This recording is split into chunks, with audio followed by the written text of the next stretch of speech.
Hey Danny, how you doing, man? When someone makes me toast. In many ways, the work of a critic is easy.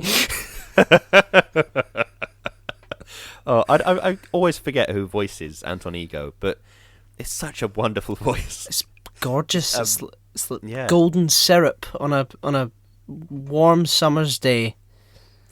I'm sorry, golden syrup on a warm summer's day. I feel that would be very difficult to deal with. Yeah, I don't fucking know. It'd go thin because it'd be so hot, so it'd get all over your hands. That'd be a nightmare. It would clot. It would clot like a clotter, Lewis. Jesus Christ, I don't think it would clot. It would because it would be so hot. It would just go that weird sort of pasty way, depending on what you were using it for. I honestly don't think it would. I'm very confused and scared. Let's move on from this. No, if it lies on whatever you've got it on for too long, it becomes like a gross sort of paste. I sort of know what you mean. Yeah. I've never had syrup, but I'm guessing that's how it. I'm willfully misinformed with a lot of confidence. Just the idea of saying, no, I have no idea what I'm talking about, and I am confident in that stance. But yeah, shall we spin the wheel for some hefty early morning bullshit? Alright, it's 5:30, spin the wheel. Make your parents angry. Woo! You're fucking dead with that fucking whale. I went northern all of a sudden. The strange image of your dad coming upstairs and being northern. All of a sudden, he has transformed into Peter Kay. Yes, the Absorbaloff. I have changed my mind on The Dark Knight. Oh, okay. So what was your opinion before, and what is your opinion now? My opinion before was, this is a great film, and anyone who says it isn't is a fucking idiot. Right. Okay. And now, I believe that The Dark Knight is pretty shit. Oh, that's a very hot take. Go on, tell me why you think it's a bit shit. Okay, so, Heath Ledger's performance, amazing. You're never going to get me to back down on that. Dynamic between Batman and the Joker, excellent. But the message that the film leaves is so fucking dog shit that I realised it the other day. So Batman wins by enforcing a sort of authoritarian state sort of fucking surveillance program. Yeah, he does. And, it's not like he had no choice and this is the wrong thing to do. It's like, no, he won that way. And he then concealed the truth in order to preserve the good in Gotham. It's like, that is such dog. I feel as if I was like watching some sort of weird propaganda for something, Yeah, that is a good point. I do know what you mean. Yeah, it's we've covered my vaguely controversial opinions on Christopher Nolan before on the podcast. But yeah, I think The Dark Knight, obviously, it has a lot of fantastic things to it, but it is also a bit odd in spots, to say the least. Yeah. Like, I can't even. Sorry, I'm struggling to fucking remember the movie now. It's like arguably one of the greatest films of the 21st century, and now I can't remember it. Yeah.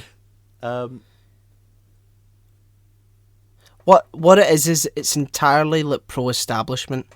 Yeah. Is what it is, because sort of revolutionaries or people that have problems with like, the system are either fucking deranged lunatics with clown makeup or sort of nuclear terrorists like Bane, and and it's people like Harvey Dent that are that are the hope to save this city. It's like, how is Harvey Dent any good? He just locks people up. Like, what is intrinsically good about that person? No, I do completely understand what you mean. There's no sort of Yeah, it is like it's trying to tell a strange moral tale, but not quite hitting the mark in a funny way.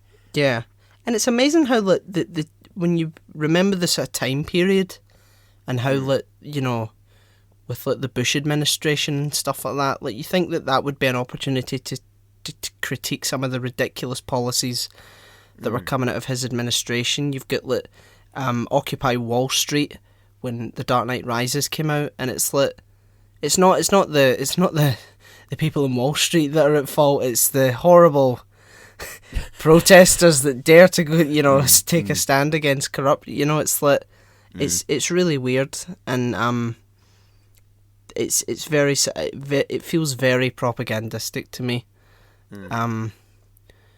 And Christian Bale's Batman is really shit. I've realised that now.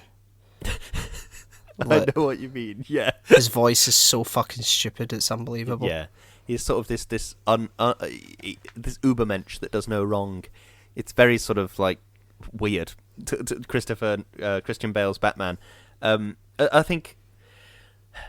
I mean, I have a lot of opinions on Batman, because who doesn't have a lot of opinions on Batman? But like, the one thing I did really like about, I liked a lot of things about Ben Affleck's Batman. Yeah. But one of the many things I liked about Batfleck, which I still think is a terrible way to refer to Ben Affleck as Batman. I mean, it works, but it's still kind of crap. One of the things I did like was that he embodied what I sort of imagined Batman to move like. Christian Bale was very sort of athletic almost. There's all those scenes where he's got his shirt off and he's fucking stacked. But then when he's got the suit on, he does look more athletic than anything. But Ben Affleck was just fucking massive. Like that was what sort of really stood out to me about Batman v Superman, especially, was like you're putting anybody next to Henry Cavill, they're going to look like a scrawny weirdo. But then Ben Affleck looks enormous, stood next to him. And I think I read somewhere that when he was filming Batman v Superman, his biceps were the same size around as his neck. Oh my god. How fucking insane is that? That is insane. Yeah, and I just think that is really good. And because I think that's what I like about a lot of Batman stories that are illustrated with that in mind, is when you see Batman be this physically enormous character. Yeah. I think that's what makes him so imposing and so terrifying, is not only the iconography of him lurking in the dark everywhere you go and all this sort of stuff, but also the fact that he's just so huge. Yeah. Like, that's what got me about the really good one where Batman comes out of retirement, the comic strip. What's it called? With the mutants that become the sons of Batman. Frank Miller's The Dark Knight Returns. Yeah, The Dark Knight Returns. That's what really stood out to me about that. Was that even as an old man, Batman was so huge next to these like even the mutant leader. Do you know what I mean? Yeah, but I mean that's a lot of sort of criticism has been levied at that publication, because Batman is just like essentially like a fascist in that. And obviously that's not great. It's weird because like I want to see some Batman where like Batman's methods are like highly sort of criticised. You know, almost like the Bat brand in Batman v Superman. Yeah, like I don't like that Ben Affleck kills. Fucking hate that. Batman doesn't kill. Yeah, and he never will in my mind. But I like the idea of like, rather than all these people in Batman's way who's just trying to get the job done. It's like, no, I think the multi-billionaire who doesn't let fund social programs to help his city, but instead dresses up as a bat. Embezzles his money. Yeah, to deal with his mummy and daddy issues, has some things to fucking deal with, rather than... Imagine how much better Gotham would be if Bruce Wayne went to therapy and funded social programs. Yeah, exactly. It's like, he does. Yeah, but come on. He dresses up as a bat long before he ever does that in the comics or anything like that. And in The Dark Knight, he opens a orphanage at the end when he dies. Like, come on. Don't be that person. Yeah. But that's just me. No, I agree with what you said about Batman killing. I really didn't appreciate that. I thought that if you are going to have Batman kill in a story, then have it be at the end of a very long moral journey. Yeah. Like again in The Dark Knight Returns, when Batman sort of in a roundabout way kills the Joker, or rather just doesn't save his life, sort of thing. Yeah. I think that sort of worked sort of in my mind as I was reading it, because I thought, okay, yeah, that, because I can see that he's been on a long moral journey. People he knows and loves have died. He's this embittered, twisted version of Batman, so he's okay with killing. I kind of got that, but you can't just go from zero straight to Batman. Yeah, Batman kills people. Yep, that's fine. Yeah, and did you ever see the interviews with Zack Snyder saying that, oh yeah, my guys are obsessed with comics, and they had to, we had to make sure that Batman killed the right person in the exact right way, because that's what happened in the comics. Has he read the fucking comics? It's like, that's a big thing in the comics, that Batman just doesn't kill. And it's like, I have no idea what he's talking about. You are completely right with that, but one thing I would say in Zack Snyder's defense is that I haven't seen Justice League, either of them, so I can't comment on that. But in Batman v Superman, some of the fight scenes are some of the most Batman-y Batman fights I have ever seen in anything. There's like the scene where he's in the warehouse and he's fighting those 6 or 7 guys all at once. And that's like the most Batman fight I've ever seen. That sort of embodies sort of what's in the comics. And this is a bit of a hot misremembering, but I think the stunt coordinator for Batman v Superman might have been Chad Stahelski, who was the director for John Wick. That might not be correct at all. Please do not take that as any kind of gospel. That is very poorly remembered. But yeah, Chad Stahelski was Keanu Reeves' stunt double on The Matrix. And so he'd been a stuntman for a very long time, and then he sort of went out into acting, which is why the John Wick films are so artistically sort of choreographed, which is because they are directed by someone who completely understands what is needed to make a good stunt and a good action scene. Yeah. And they say, okay, well, yeah, let's have a long, unbroken cut where these stunt performers can be really good at what they're doing, sort of thing. If that's true, that's fantastic. Let me Google it. If that's correct, then well done. Fight coordinator. Guillermo Grispo. No, that's not it at all. Batman v Superman.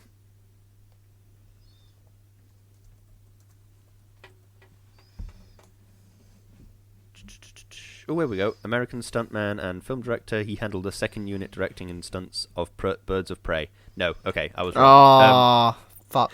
But it is an interesting fact about John Wick, so I suppose that's good. Yeah, I mean, scratch the last 5 minutes of conversation. Yep. But no, that would have been really cool. But I think, as I say, I think the fights in Batman v Superman are some of the most Batman-y Batmaning I've ever seen. Yeah. Although, still, using guns is not very Batman. No, definitely not. I think using guns is less Batman than killing, in a very strange way. Like, I can sort of see a situation in which Batman sort of thinks, okay, well, for the sake of Gotham and for the sake of the world, I must kill this villain. Yeah. But I can't foresee a situation in which he uses a gun to do it. Yeah. There's that famous panel, again, from The Dark Knight Returns, when he turns around and says, guns are not the weapons we use. No. They only have one use, which is to kill somebody. Like, do you know what I mean? I just don't like it when Batman uses guns in comics, movies, anything. No, I agree with you. But is that enough bullshit for you, or? I think I'm sort of sated on Batman bullshit. I haven't done anything interesting this week. I deliberately was thinking, all right, I'll try to do interesting things for the podcast. I've started knitting a blanket. That's not interesting. Who gives a shit about that? I put some marinara sauce in some jars. That is also not interesting. You're gonna have to go out. You're gonna have to start a fight. So for the podcast. It's so for the podcast. And then when I get arrested and say it's all for the podcast, Yeah. yeah, I'm sure the police will go, well, in that case, that's perfectly reasonable. Yeah, they'll let you bring your mic and your computer in to the cell. Into jail. Yep. Yeah, fair enough. But if we're all sated, then I think I am. Yeah, we are doing a fantastic film this week. we are. Called Ratatouille. Mm. It's a Pixar film, and it was written by Brad Bird, who's just... he's a lot more influential and creative than I thought he was. Yeah, Brad Bird has done so much stuff. Yeah, and it was also directed by Brad Bird, and also Jan Pinkawa, and it is starring Patton Oswalt, Janine... fucking hell. Janine... I'm gonna fucking butcher that. It's just my handwriting, it's not their names. Right. It's just... Ratatouille. Garofalo? Yeah, Janine Garofalo. Yeah, Janine Yep. Garofalo. Brad Garrett, Lou Yep. Romano, Peter Yep. O'Toole, and Ian Holm. And there's other people as well. There are indeed. I've literally had to Google the cast list, and I was like ready to go. No, it's pronounced Brad Bird. No, it's Ian Holm. But Not quite. Do you have an opening statement? Yes, fucking love this movie. That's the depth of my opening statement. I really love this movie. Amazing. A fun, heartwarming film about class mobility and how anyone from anywhere can get to where they want to be in society as long as you ignore the massive socioeconomic issues that millions suffer through. What? Yeah, you're right, of course. I think the reason I love this Pixar movie is, as with all Pixar movies, it has a beautiful story, and then you sort of squint your eyes, look a bit closer, and it has a beautiful sort of, well, not a beautiful deeper meaning, but it has another deeper meaning anyway. Yeah. And that's one of the things I really love about this. I just want to quickly say, before we get into any kind of deep discussion about anything, this film is so beautiful, isn't it? Yes, it's... All the shots of Paris, all the stuff in the kitchens, so gorgeous. Yeah. The copper pots and pans, and even the stuff that really gets me is when you see chefs chopping things sort of very rapidly. Mm-hmm. Speaking as someone who's like, well, I was going to say a food professional, that's a very loose term for what I do for a day job. But like, I've spent a lot of time trying to get good at chopping things, and these Pixar animators have done an incredibly good job of getting people to be very good at chopping things with their hands. And yeah. The pâtissière that's kneading dough in the kitchen, it's just so gorgeous. Everything in the film is so beautiful. Yeah, it is beautifully animated. You know, it makes it all the better when a film that you like critiquing or watching just looks good. It does it so much justice. Yeah, I think it's another thing that they do really well is they have a colour palette throughout the film, and they sort of stick to it in a way. The sort of the human world is all very sort of bright, and it's gold, and it's bronze, and it's warm colours. And shiny, and then the rat world is blues and greys, and just sort of sad sort of colours. I really adore that too. Definitely. So I've got sporadic notes, and then I've got some big stuff. The old woman would rather blow up her house and just chase the rats off. It would certainly seem so. Yeah. I'm gonna offer a little bit of possible social commentary. Okay. Because the rats are like so reviled and hated in this world, it's like it almost speaks to like contempt that wealthier people have for like the poor.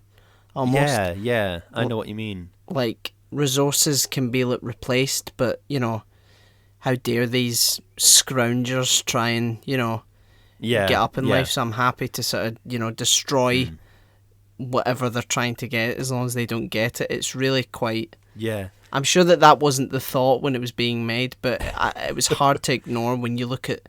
If you look at the film as like, I'm completely ripping off from the Sin Squad, because it was a great video. It was. Lois recommended it to me, and I was like, holy shit.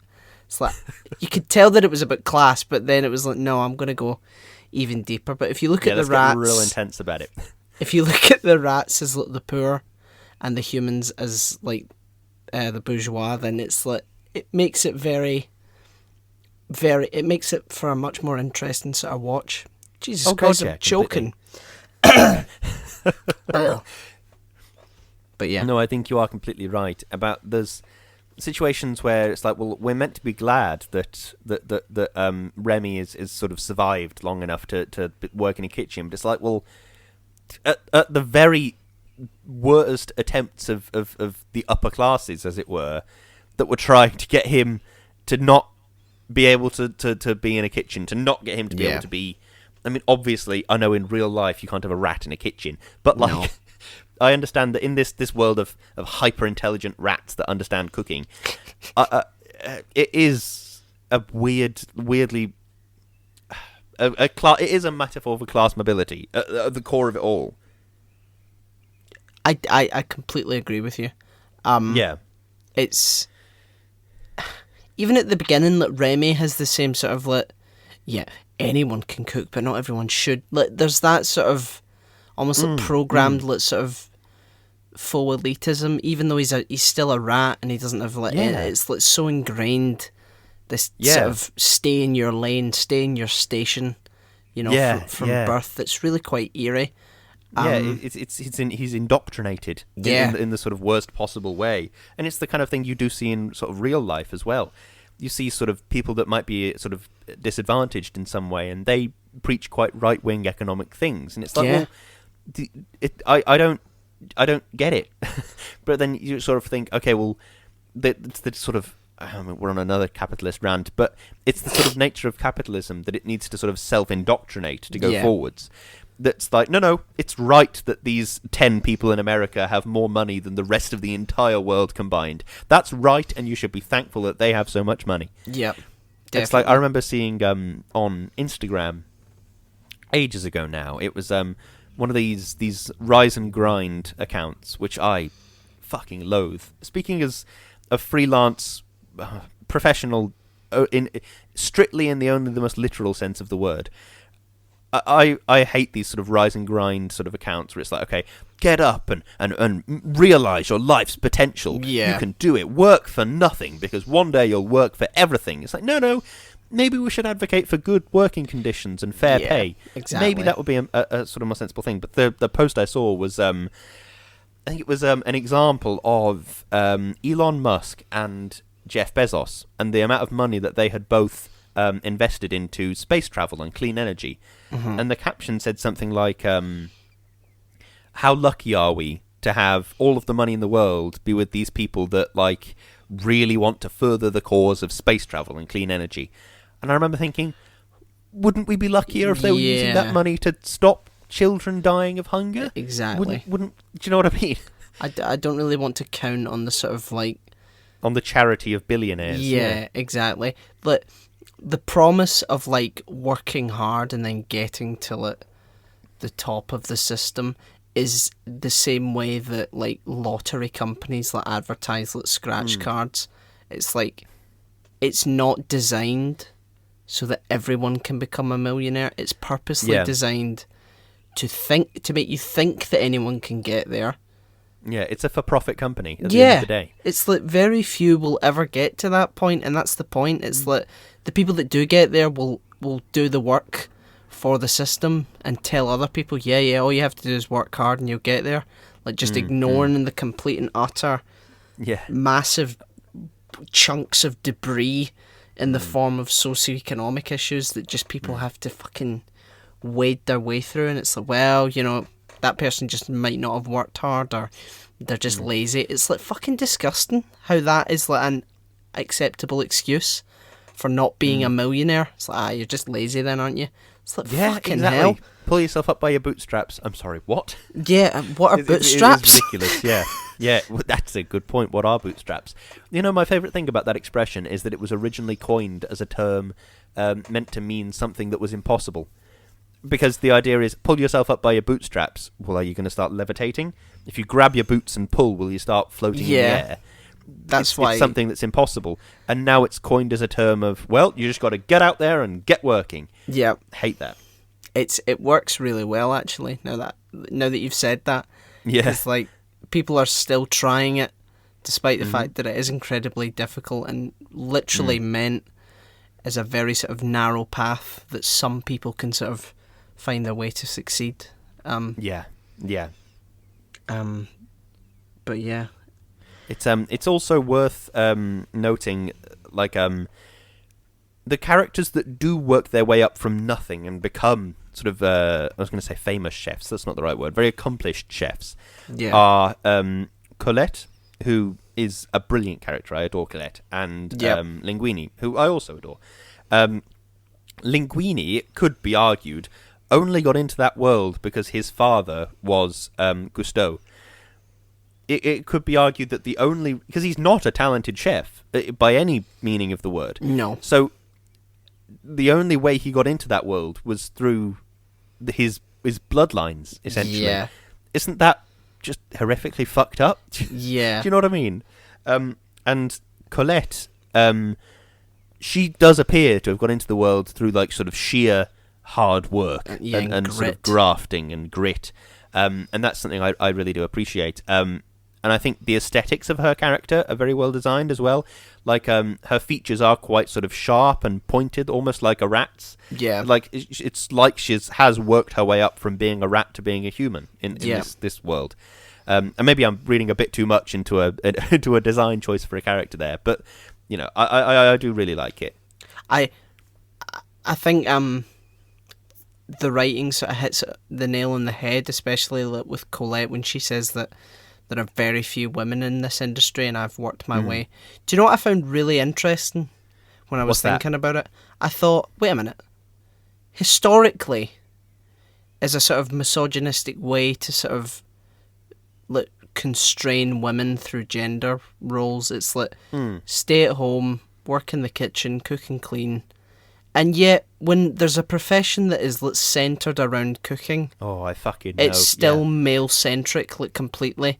It's like, even the things that are wrongly stereotypically put to women are not even, like, they're not even allowed to have that. They're not even allowed to have the stereotypes that they're just branded with. It's so the fucked horrendous up. misogyny of, like, of only men can do things that are designed to turn a profit. That's the sort of core misogyny of it all. The other one that obviously you've hit the nail on the head there with cooking cooking in order to earn an income is seen as a male dominated industry, and cooking as a way to support the family is seen as a female dominated thing, and that's the stereotype, and that's disgusting. Yeah, and like, the other one that really go on. Cooking is for women, but being a chef, that's a man's thing. It's like, what the fuck? It's like they're the exact same thing. It's just cooking. Do you know what I mean? No, I do completely understand what you mean. Yeah, it's the other one that really gets me is knitting. This is like a weird piece of history that, like, sort of I only stumbled across this sort of fact. But before machines were made that could knit 100 jumpers in an hour, sort of thing, the sort of role fell to shepherds. Yeah. Because they would be stood out in fields all day, every day, tending to a flock of sheep, and they would have an inexhaustible supply of wool. So they would be sort of carding it, winding it, making it into jumpers and scarves and hats and whatever it might be. Yeah. And then those would be sold as part of their exports, as it were. And that was seen as a very masculine role. Yeah. Because it was something that turned a profit and turned an income. And then literally, it's like an overnight thing. As soon as machines were invented that could generate 100 jumpers in an hour, then it was seen as a female thing. Yeah. Because it's like, well, it's not going to turn a profit anymore, it's for the women folk. How disgusting is that? Fucking, do you know what I mean? It's fucking vile. It really makes me sick. No, it really is disgusting. I think that's one thing I really do appreciate about this film, is that they sort of preach this message of if you work hard, anyone can become a chef. I think technically chef is like some kind of a, I don't think it's a protected term technically, but I think it's like I would never call myself a chef. I would always call myself a cook, because I think to be a chef you have to be culinarily trained. Yeah. And I'm just some dickhead that watched a YouTube video about how to cut up an onion. Do you know what I mean? I find it so strange that like Brad Bird on the one hand releases The Incredibles. By the way, Linguini wearing Incredibles boxers, nice touch. But in that film it's like about fucking hero eugenics and fucking, Ayn Randian politics, and then in this it's all about sort of class mobility.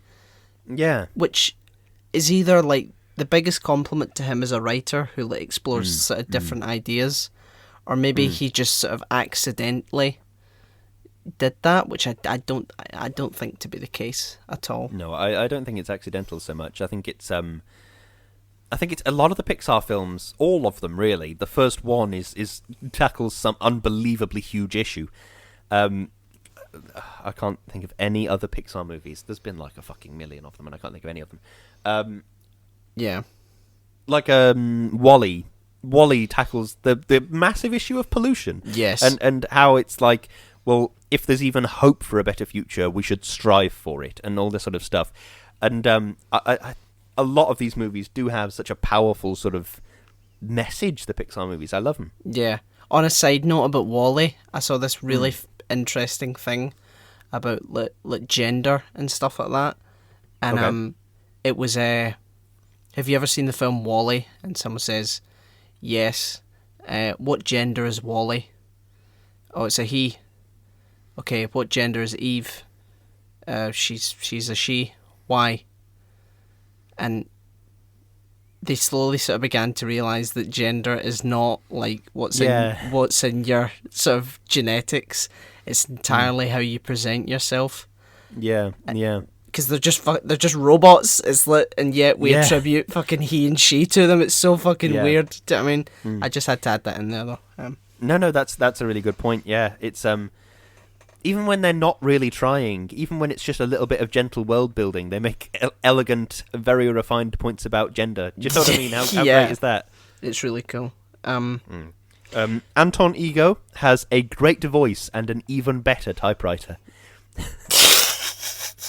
I do agree. That voice is amazing, and a superb voice, from Peter O'Toole. Yes, and I own 2 typewriters.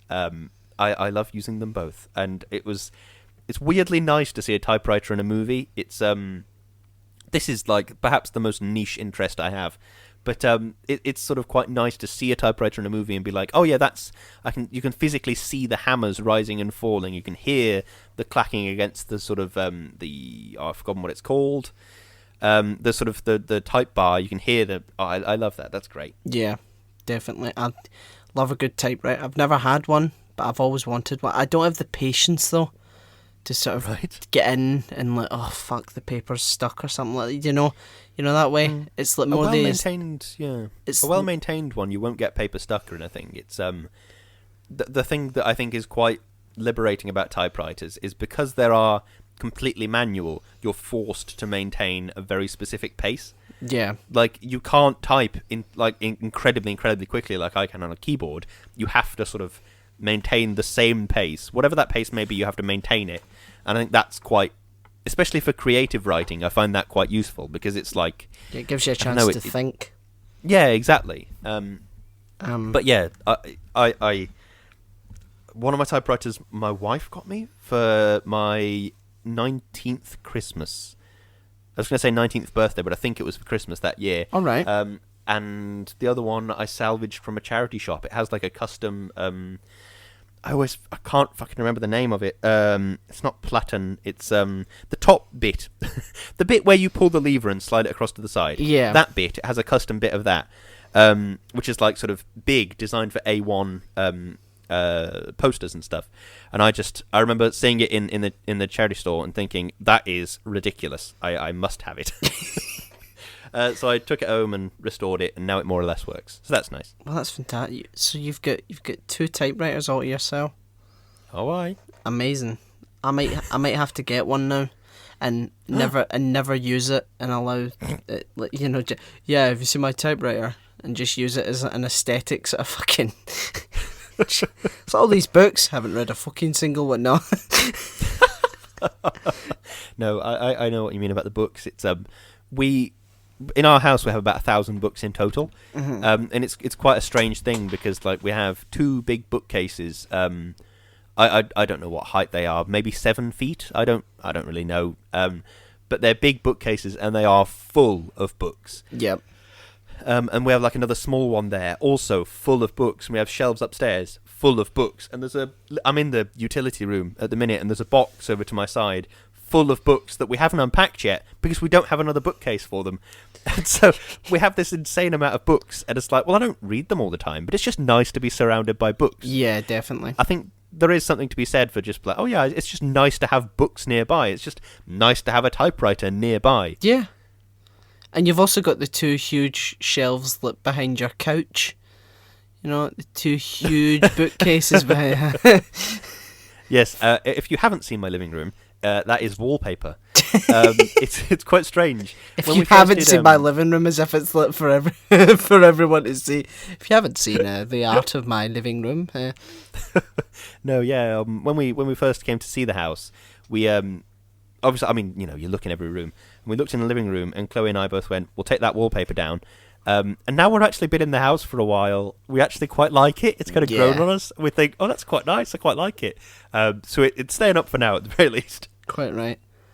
I do have to say about this film, like I said about how Brad Bird has the ability to sort of have different sort of ideas portray themselves, but ultimately, I think intentionally, he still makes this a film about how capitalism is good in his opinion, because despite the sort of complete and utter oppressive system that Remy and the other rats find themselves in, the film takes a deontological stance on the act of stealing. I noticed this. I watched the Sin Squad video after I watched the film, and I noticed that thief and steal were they're heavily put in right at the beginning. It's like I've said deontological. If anyone doesn't know what deontological means, it's me. I don't know what that means. Oh, okay. So essentially, there's utilitarianism. Where, greatest good for the greatest number. Yeah, so the consequences are what matter, and that's what's considered to be moral. Whereas deontological means the act itself, that's what determines its morality. Oh, okay. So stealing is just wrong. That's what a deontological point would be. But a utilitarian point would be stealing could be wrong or right, depending on what the outcome is. Yeah. I believe in utilitarianism. I think it's entirely dependent on the social and political status of the individual or the group. But Brad Bird seems to think that stealing, just stealing. I mean, he's got a crumb of bread. Yeah. And it's like, you're not a thief. Oh, that would be wrong. It's like, no, come on. It's like, you can't make a film about class and mobility and then go, yep, but don't you dare steal. Right, yeah. No, this is literally just like I've just had an Anton Ego moment where I've zooped back to my childhood, but instead I've zooped back to like 2 days ago. I watched Les Mis, the film Les Miserables with Hugh Jackman and Anne Hathaway and Russell Crowe and all that. I downloaded it because Chloe wanted to watch it, so we downloaded it, we watched it and all this sort of stuff, and we talked about it afterwards. Have you ever seen it? No, I haven't. Oh, well, essentially, there's not much to spoil, really. It happens in the French Revolution, so you can probably guess what happens to everybody. But, essentially, it's the story of Jean Valjean, the most moral man that has ever existed, and he has this incredibly sort of strong ethical core. Yeah. And then a series of increasingly shit things happen to him, and he never compromises on his beliefs. And literally, at the start of the film, he's released from jail to go on to parole. Mm-hmm. And the reason he was in jail is because he stole some bread. And then there's like, I mean, it's a musical, so they sing about it. But they said, I stole a loaf of bread. My sister's children were close to death. That's the point he's making, is my sister's children would have starved to death if I hadn't have gotten this bread for them. And then Javert, Russell Crowe, sort of responds and says, what's the lyric? It's something like, we were starving, you'll starve again unless you learn the meaning of the law. That's, again, it's the same. Maybe this little bit of bread, deontologicalism, is the same as... maybe it's like an homage to Les Mis, which is, in a very strange way, a story about advanced morality in the middle, in like an incredibly depraved sort of situation. A man that has this moral core belief that he just never compromises on. Yeah. Yeah, it's awfully convenient for like the sort of system that we live in, that the act itself is what's considered to be moral or not, because that entirely puts it in the system's favour. It's like, it doesn't matter whether you were hungry or starving or like destitute. How fucking dare you take a crumb of bread from the idea which that is disgusting. Yeah. How dare you steal from the owner of that business, despite the fact that the owner has people working for them that made the bread, and that's not considered stealing? It's like, what the fuck? That makes no sense. Yeah, it's yeah, you are completely right. It's when you take out, what's the word I'm looking for now? It's when you take apart the phrase "sell your body," you sort of realise how many industries you kind of sell your body for. Yeah. For example, if you were working for a baker, are you not selling your arms in the Exactly. fact that you are kneading bread all day? If you work for the military, you're not selling your body in the fact that you might get shot at any moment. Do you know what I mean? I mean, it's not just sex work that would be considered selling your body. It's essentially any industry. Yeah, well, I mean, a large proportion of them anyway. I mean, I sell my body every day. I go out and I just labour with fucking like putting up antennas and shit. It's like, how is that not and the people that do that, there are many of them that will decry sex work. It's like, oh man, I couldn't sell my body like that. Yeah, exactly. Just completely whoosh, going over their head. It's like, well, precisely. You ache and you labour every single day for someone else. Do you know what I mean? It's like, it's really strange. It's strange. You want to sort of grab them by the lapels and say, you are selling your body. You just have a sort of a morally skewed view of sex. Yeah, definitely. It's like a really sort of strange thing. I hate to keep pointing out the Sin Squad, but I'm sorry. Their video was too good. It is a really great video, yeah. Yeah, we'll have to put a link in the description or whatever it'll be. Yeah, definitely. But kidnapping is okay when it needs to be done. Yep. But stealing... Yeah, I suppose it's that like this. I was thinking this. It's like I'd imagine it's like kids. Like you can't teach kids to steal, I guess. But like, you're gonna make a film. I'm sorry, I'm gonna have to ask you to elaborate on that. What do you mean you can't teach kids to steal? Well, I don't mean me. I'm not going about like morally sort of do not steal. But like if it's like a kids film by like Disney. Oh, they're going to be trapped by their own mean. sort of like PR machine. It's like, we can't tell kids that stealing is okay when it's, literally starving time. No, I thought you meant it was like physically impossible. I was like, no, I feel pretty confident you could just say to a kid. No, I've done it. Yeah, exactly. No, I've done it. That's what I like to do at the weekend. Yes, I like to teach children how to steal. Is that not what you do? I taught myself. No. But yeah, it's there weird. are... Yeah, you're completely right about what you were saying about stealing. I think there are a lot of situations in which it's almost ethical to steal in a very strange way. Yeah. Like, obviously, there's there's the example of my family are starving, I must steal food to feed them. But even in situations where, like, if Disney make a movie and you think, well, that is... I know the exploitative work practices that have gone on in the production process. It would be unethical I think I would argue for you to purchase that movie in good conscience. Yeah. Would it not be more ethical to illegally download that movie? I mean, it's a complex issue, but like, yeah, there you can see how an argument could be made sort of either way. Yeah, it's like when is ownership of something like not like how dare you steal my sandwich? It's like, well, how is it your sandwich? Yeah. Did Did you make the bread? Did you grow the lettuce? Yeah. Yeah, like does the sandwich not belong to the cow because it had to die in order to get the meat in that sandwich? It's really weird. The sort of, yeah. But it's deliberately like that so that the system that we live in can just impugn you for daring to fucking keep yourself living. It's kind of strange. Yeah. It's extremely strange. Yeah, you're right. But yeah, I will say, a great quote in this film is changes nature.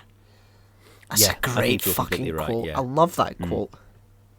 No, you're right. It's I think it's a strange thing in that, like, a lot of animals will sort of return to a state of sort of, I think they get to sort of maturity for that animal, and then they remain sort of fairly constant until they die. Yeah. Like, you don't expect a tiger to get to, I don't know when a tiger's mature, 2, 3? I don't know how old tigers get. But when you don't expect a tiger to get to maturity and then think, right, well, time to get married and get a mortgage, and you don't expect that of a tiger. You expect it to remain eating snakes for the rest of its life. Do you know what I mean? No, definitely.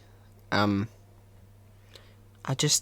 running out of notes. But I'm also running out of notes. I will say that's not how nerves work. You can't just pull someone's head and then, oh, my arm. Yeah, that is. Yeah. I sat and tried it, and I was like, nothing's happening here. My head's just hurting now. Jesus Christ.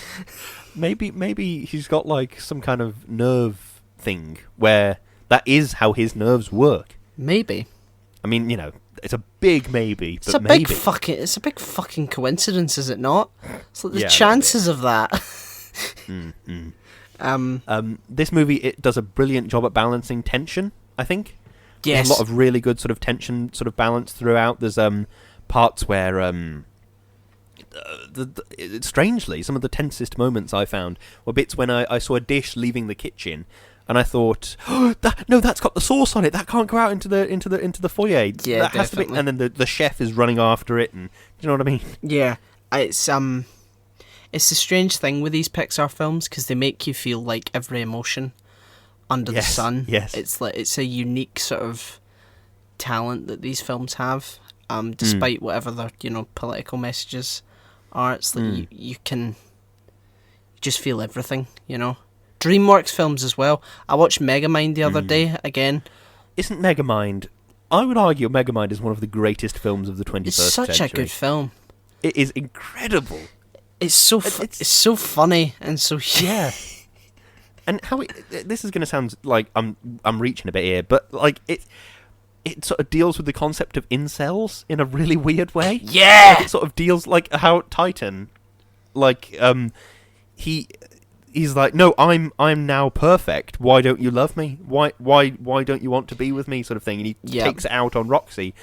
I love Megamind. It's such a good movie, man. Yeah, I do like stories where where it's so clear that the Supermen of the world are just gonna be fucking insecure meatheads that can't process their emotions and are burdened with all this power, and obviously they're and just you can sort of tell they are like emotionally insecure men. Yeah, you can tell that they do have these troubles. Yeah, definitely.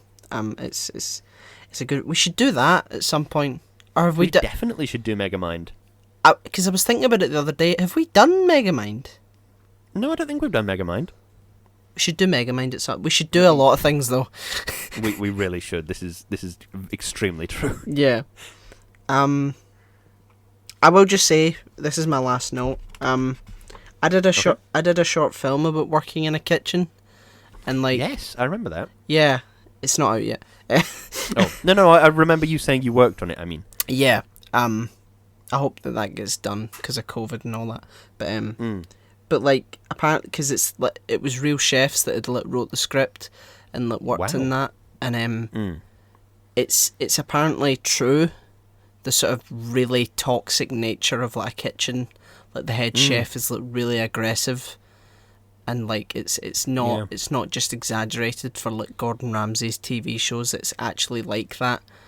That which is insanity. Which is it was really bad. So I was like, wow. So, the fact that this small, horrible little man, voiced by Ian Holm, is probably the truest thing in this film is kind of really sad. Yeah, completely. No, yeah, you are completely right. It is a terrifying movie in some strange way, but Yeah. that's what gets me about the aggressiveness of chefs, is that, or at least the portrayed aggressiveness of chefs in this. I don't want to say all chefs are aggressive, because that would be a ridiculous thing to say. Yeah. But like in a lot of homes, like as in home cooking homes, the kitchen is kind of the heart of the home in a very strange way. Yeah, definitely. Like the kitchen is where you would go if you go to someone's house. You almost always find yourself stood in the kitchen drinking wine, just through. I don't know. Have you noticed this? I mean, maybe not wine, but whatever it might be, you find yourself stood in the kitchen talking to them. Yeah. At some point during your visit, almost inexplicably. I mean, it's practical and it's homely, the kitchen, because it's like, and it's like sort of go on, sorry. It simultaneously has like everyone's need, but also is like open enough so that it can fit almost like everyone, Yeah. Plus, I think it's about how. What's the word I'm looking for? Like, everybody knows what happens in a kitchen. Does that make sense? Like, everybody knows, okay, you wash your hands, you wash the implements, etc., etc. But there's things like, if you're sat in someone's living room, you might be sat there thinking, okay, well, do I take my shoes off in this house? Is it okay if I sort of tuck my feet under myself to sit on the sofa comfortably? Yeah, definitely. Is there social protocol I'm not quite aware of because I don't live in this house? Mm-hmm. And so I think that's why kitchens are so good, is because everybody's got a kitchen. It's the stupidest thing you've ever said in my life, but like everybody sort of knows the protocol for a kitchen in a funny way. Yeah, definitely. And it's I think go on. It's sort of like designed to. It's almost like a Swiss Army knife in a way. It's like it's got like everything in it, and it's simultaneously a room for function and also a room to like entertain, which is kind of weird. It's almost like the modern version of like being round a fire or something like that. It's like I mean, it kind of is literally being round a fire. Yeah, if you've got like a gas hob, I suppose. Yeah, it's where food is made and conversations are said. It's kind of just such a human thing in a strange way. Yeah, to be like, yes, we are all friends and we break bread together, and it's just lovely. It's an extension of just like companionship and like furthering that, which is kind of nice. Definitely. Unless you work in a fucking horrible restaurant in France where the chef is an arsehole. But apart from that, I think I've actually run out of notes now, Chuck. Oh yeah, I was way out of notes because I started talking about the virtue of kitchens. I see. In that case, have we got some closing statements? Yeah. Stay behind the plants, rats. Don't get too comfortable with the idea of social parity. Ooh la la. Yeah. A spectacularly pretty film, which also has an awful lot to say. We could spend hours unpacking every single little frame of this film. I absolutely love it. So, thank you, Brad Bird, for making this film, I suppose. Yeah, and thank you to everyone that worked on it as well. Yeah, exactly. But yeah, that was Ratatouille. Indeed, it was.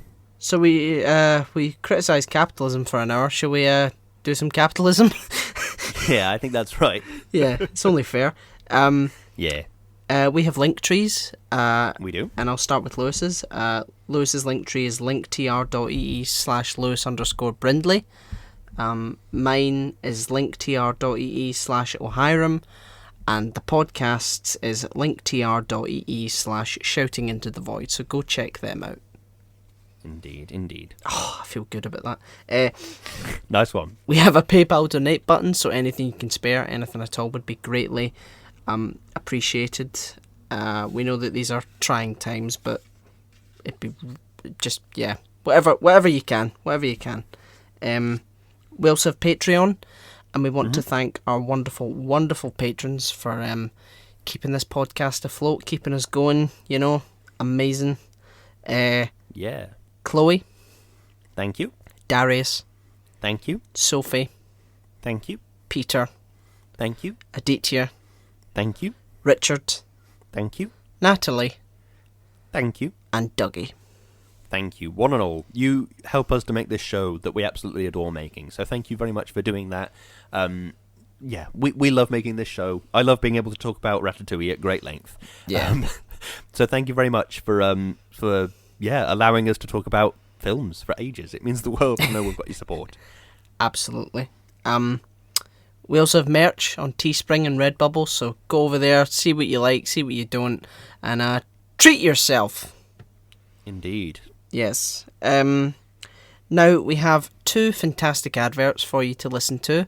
I'm editing this week, so you will hear the first one now. Danny, I've got some amazing news. Oh, really? What? I'm going to make you a hat. Thanks. But why? Well, because Right Side Yarns, who sell beautiful and unique wool, have recently released a new range. Oh, I've heard of them.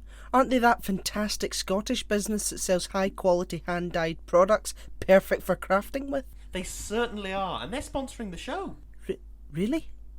Have they heard the show? Yes, and apparently they like it. Kezia, the owner of the business, has given us a generous 15% off code for any of our listeners to use. Is that why you've got Void 15 written in your hand? It is! If you or any of our listeners would like to use the code, simply enter Void15 at checkout with a capital V. Great! Where do I check out?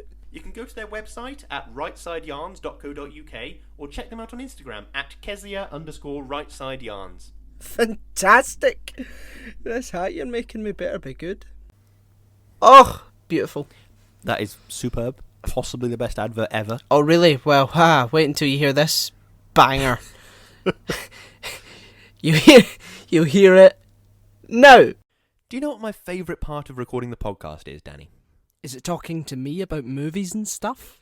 No, definitely not. My favourite part is making and drinking a beautiful cup of coffee to keep me focused and centred while we record. I really like using coffee from my favourite roastery, Café Hormozy. I've heard very good things about them. Aren't they a small, family-run roastery in Kent that roasts, grinds and sells excellent coffee? So good, in fact, that they guarantee not to ship anything they wouldn't drink themselves? They are indeed. They have a 100% customer satisfaction rate, and it's easy to see why.